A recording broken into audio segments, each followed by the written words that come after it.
So, change in background might just as well be a hint to what is the topic for today's poem.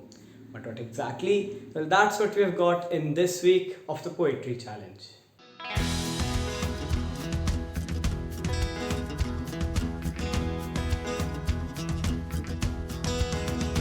Hi everyone, I'm Sanchit Batra and welcome back to the Poetry Challenge, where I write a poem every week and then record a video about it, in which I do an in-depth analysis and also tell as to what I mean as the poet, so that you can become a better literary critic or even a poet yourself. So now for this week, as mentioned in the beginning of the video, the background is different, which means I am in a different location than I am usually, and that means I could not get my usual white background to work, and this also acts as a cue for you to know that my location has changed in this 1 week, right? So currently I'm over at my grandma's house, and here now you see one of the major parts of the entire journey from my house to here was basically the journey itself. It wasn't leaving Dehradun where I live. It wasn't coming here. But the most interesting part, which captured my thoughts, which actually made me want to write about it, that was the journey. And I thought, why not? Why not write a poem about that journey, encompassing all the different things I saw, all the different feelings that conjured up within me, and the one major thought that was constantly ringing in my mind throughout the journey, and that is what the poem today means to encompass. The poem might tangentially touch the topic of a journey, it might wander in a lot of places in just 4 paragraphs, but ultimately the main theme is gonna be the journey itself. So, no blabbering any further, let me move on to the poem itself. So, the poem goes: sitting in the back seat as the world moves past, never comes to a halt, it all feels so vast. In every nook and cranny, in every corner of nature, in the lowest coast and hills of highest stature. From urban towers to rural huts, we went through garages and cafes, feeling the small world among the cradle of nature and the sun rays. At last, we pull the brakes. At last, we come to a halt, the journey of 1,000 miles stored safely in the mind's world.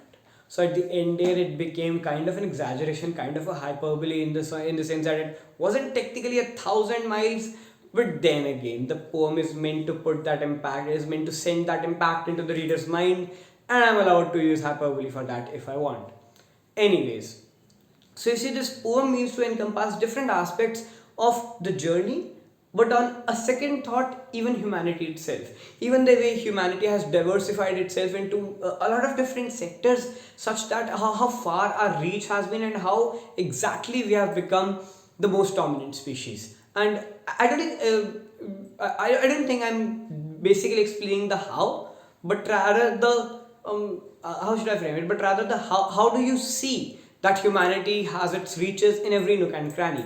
That is what this poem is explaining by the means of a journey. So let me take you through this journey via this poem and its analysis. So now, the first paragraph: sitting in the back seat as the world moves past, never comes to a halt, it all feels so vast.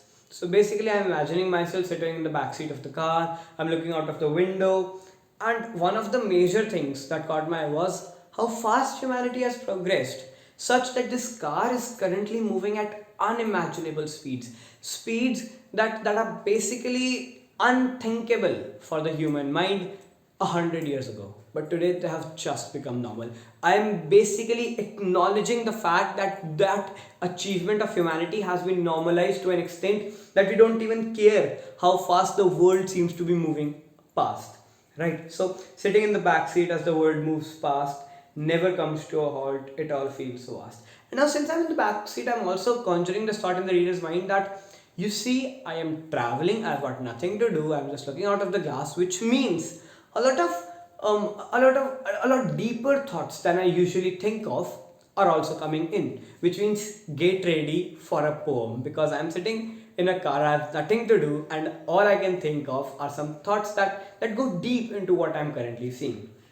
Right. So in the third line says never comes to a halt, it all feels so vast. So as the car is rushing down, I'm thinking if the car is rushing down so fast, why isn't it that we have why don't we seem to be stopping? Like haven't we even covered such a distance? But then we are acknowledging how it all feels so vast, how the world seems to feel so vast because the car just doesn't come to a halt. The car just doesn't seem to reach its destination, even though it's rushing at speeds unimaginable.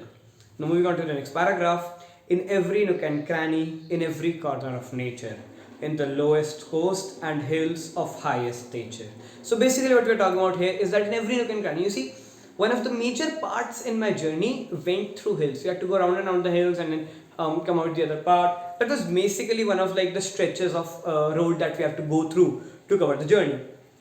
Now what I'm talking about here is I noticed some very peculiar things. You see, in every nook and cranny of the hills, in every corner that we explored on our trip, every single stretch of land, we did not go like even 10 kilometers without encountering a house or a cafe or a restaurant or something of that sort. So what I am acknowledging here is that in every nook and cranny, even of those hills that were thought to be unconquerable, which were thought to be the place of only gods, which are thought to be the place of superior men to live, is now something that we can so easily conquer, and not only conquer, but that we are living there in every sort of, in every little road, in every little lane that you can find in these hills, there is a cafe or something. There is human life just living out there. That is like the diaspora of the human civilization and how we have spread around the world in every nook and cranny as mentioned in this line. So in every corner of nature, in the lowest coast and hills of highest stature. So now we are talking about the range. You see, coasts that are technically very low from the sea level, which are basically sea level, you see, from those lowest coasts to those hills of highest stature. Stature basically means height, of course.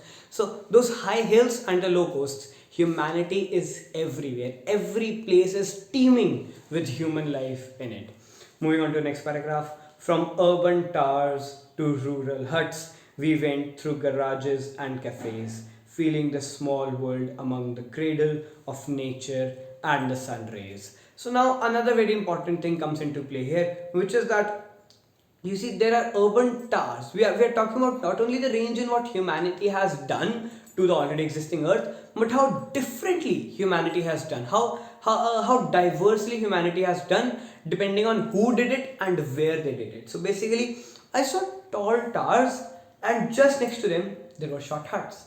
So I was quite surprised that humanity has spread themselves to such an extent that it does not feel weird to see a tall tower and just 10 kilometers further there's a rural hut, a cafe that is almost stranded, right? So that sort of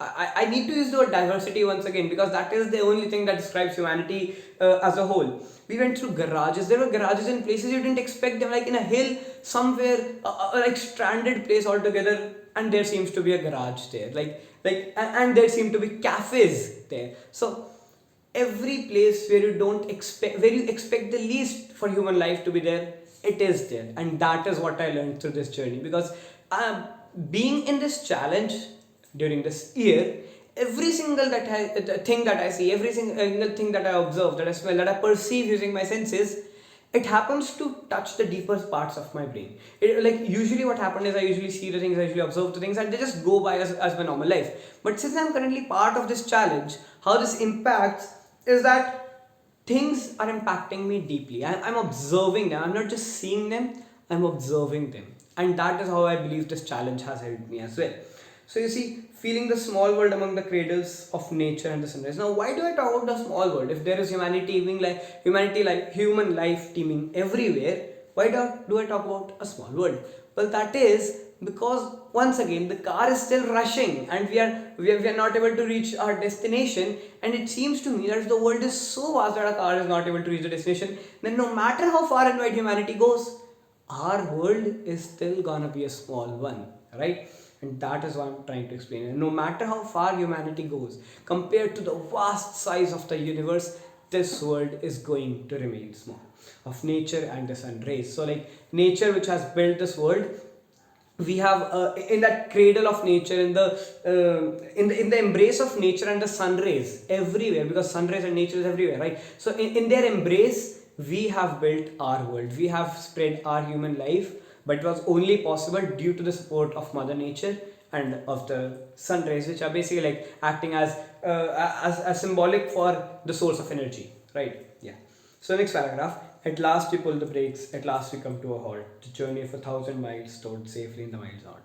So now here, why do I abruptly come to a halt? I think it wasn't intentional, but now that I read it, I can find a reason as to why this halt being quite abrupt in the poem actually makes sense. I was so involved, so deeply thinking about all this environment beside me, that I didn't happen to notice when our car reached a halt. I didn't happen to notice that, okay, we have arrived at a destination. And so this coming abruptly basically tells you about my state of mind during that time as well. So at last we pull the brakes, we come to a halt, the car has stopped. The journey of 1,000 miles, which is an exaggeration as I mentioned in the beginning of the video, stored safely in the mind's halt. And these couple of hours in my life, during which I covered like let's say 100 miles or so, these are nothing but a distant memory at this point, or let's say 1 or 2 years from now, these will be nothing but a distant memory. Like even this vast array of experience that I've had, this will be nothing but a distant memory, which says that you once traveled from place A to place B, and ultimately your mind is the only thing that remembers your experiences. But how poetry helps us is, it helps us encompass all those memories into words, and helps us encompass them into words such that so that we can approach them and see a more tangible form of them in the form of words. So that was the poem for this week. If you liked it, do click the like button below. If you think you want to be notified every time a new video comes in this challenge, click the subscribe button. And if you want to participate in the challenge, use the hashtag in the description below. If you think that the description this time was a bit random, well, that is because I think there were a lot of experiences in my mind and I could not quite encompass them into a single poem. I'm sorry if the explanation was a bit janky, but anyways, that was the poem for this week. See you next week. This is me, Sanchit Batra, signing out for now.